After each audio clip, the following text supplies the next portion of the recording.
pessoas! Hoje estou aqui para gravar um vídeo muito legal e diferente para vocês. Porém, para vocês saberem do que eu tô falando, tem que se inscrever, gente. Senão eu não vou falar. Se você não for inscrito, não vai ouvir o que eu tô dizendo. Vou dar alguns segundos para vocês. E aí, já se inscreveu? Então se inscreva, ativa o sininho para receber as notificações e já deixa like, gente. Já deixa aquele super like. Então agora que você já se inscreveu, já ativou o sininho, já deixou um like, eu vou falar sobre o que é o assunto. Eu vou contar, gente, pra vocês 5 lugares mal assombrados de São Paulo. Você é de São Paulo, interior de São Paulo, mora perto de São Paulo, gosta de visitar São Paulo. Então, se você já foi, ainda vai, costuma ir, fala 5 lugares bem assustadores de São Paulo e suas histórias. Preparado? Gosta de coisa de terror? Eu gosto. Não que eu não esteja com um pouquinho de medo de gravar esse vídeo, mas bora lá então conhecer essas histórias assustadoras. O primeiro local é algo que eu vi em uma aula de arquitetura. Então a professora mostrou, contou um pouquinho da história, eu fui pesquisar mais a fundo e descobri que estávamos estudando uma casa mal assombrada. É isso mesmo, e o nome do local é a Casa da Dona Yaya. Gente, é aterrorizante. O nome dessa senhora, Dona Yaya, era Sebastiana, mas ela era mais conhecida no local como Dona Yaya. E acabaram descobrindo que ela estava com alguns distúrbios mentais depois da morte dos seus pais e do suicídio, gente, do seu irmão mais velho. O que aconteceu? A família da Sebastiana deixou ela numa chácara. Porém, nessa chácara, ela só podia utilizar 2 cômodos. E ela ficou lá, gente, por uns 40 anos, até a sua morte, e ela morreu em 1961. Gente, foi um longo tempo. E até hoje, quem mora, assim, E até hoje, quem mora aos arredores dali, a gente fala que escuta gritos, pedidos de socorro, porque ela sofreu maus tratos. E tem uma observação nessa história que é: depois da morte da Dona Yaya, todos os parentes que maltrataram ela acabaram morrendo de uma forma meio estranha.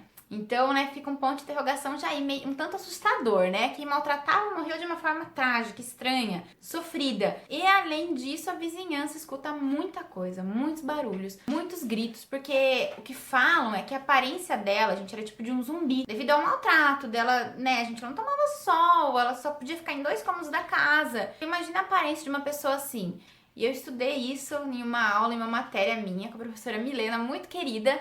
E, gente, pesquisem fotos da casa.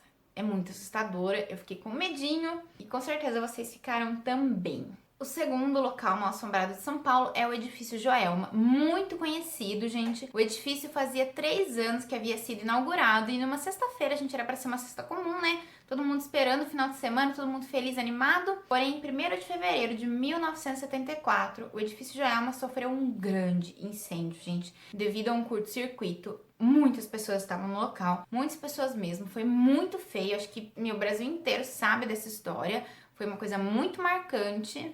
Ao todo, gente, foram 179 pessoas mortas e 300 feridos. É muita gente, é muito sofrimento. E aconteceu, gente, que há um mistério das 13 almas lá nesse edifício Joelma. Que no dia do incêndio, gente, que era pra ser um dia normal, 13 pessoas na hora do incêndio tentaram escapar pelo elevador. Porém, as 13 morreram carbonizadas. E como naquela época a gente não tinha essa tecnologia, essa facilidade, não conseguiram fazer um teste de DNA pra ver realmente quem era e tudo mais. Então ficaram 3 desconhecidos, 3 misteriosos ali mortos no elevador. Então, quem trabalha lá, quem passa por lá, diz que houve muitos barulhos, muitos gritos, pedidos de socorro.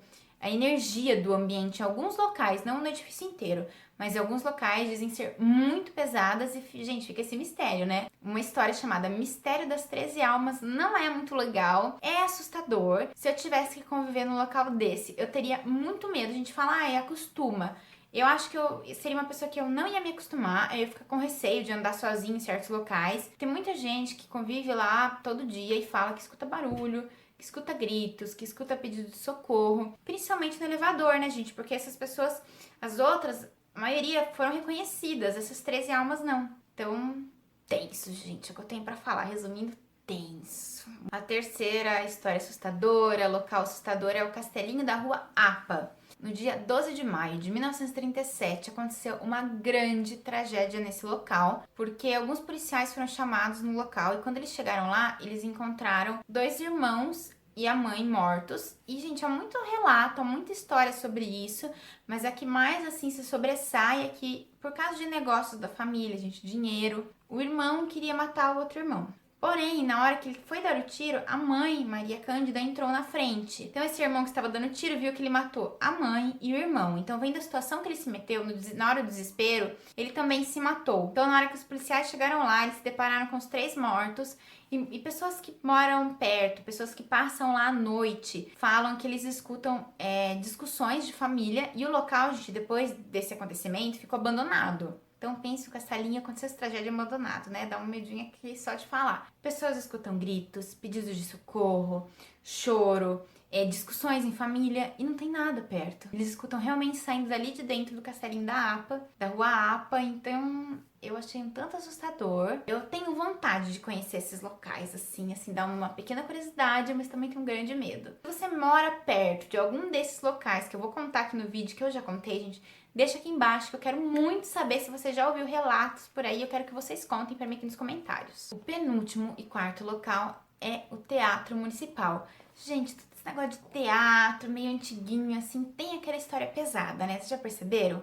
Gente, é difícil ouvir um teatro que não tenha uma história pesada. Como todo bom teatro, muitos artistas já passaram por lá e funcionários de segurança, gente que trabalha no período noturno, à noite, eles falam que teclas de piano sendo tocadas sozinhas, sem nenhum artista por lá, movimentação nos camarins, sendo que o teatro está vazio, e sons de ópera. Então, gente, como que vai fazer essas coisas? Como você vai ouvir movimentação de artista em camarim, tecla de piano, ópera, se o teatro está vazio? Eu não sei se esses funcionários seriam capazes de estar inventando isso, creio que não, porque, sei lá, trabalhar em coisas assim meio assustadoras, já meio antiguinha, à noite, eu acho que já tem uma coisa meio pesada, uma energia meio pesada. Quero conhecer esses locais porque eu não conheço nenhum.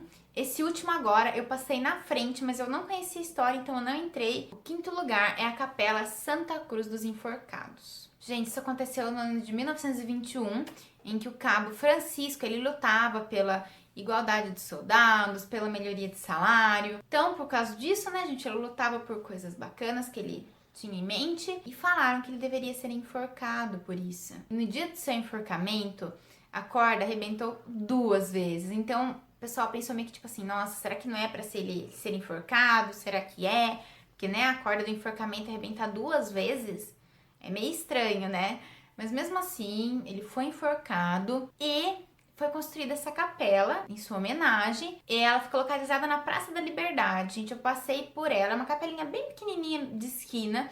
Passei por ela esses dias, mas como eu não conhecia a história ainda, eu não parei. Mas dizem que o espírito desse cabo Francisco ainda aparece sempre nessa capela.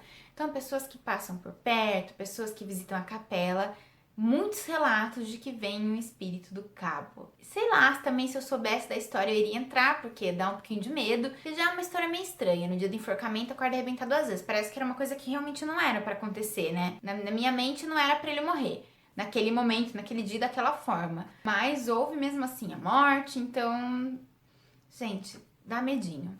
Agora eu quero saber de vocês, se vocês conhecem algum lugar mal assombrado, se vocês querem que eu fale de outras regiões, de outros estados. Tem muita história pra contar, essas histórias de terrorzinho eu gosto de falar apesar do medo. E eu quero saber se vocês conhecem algum desses locais que eu falei, ou algum outro em outro estado, não importa onde, a gente quer saber histórias.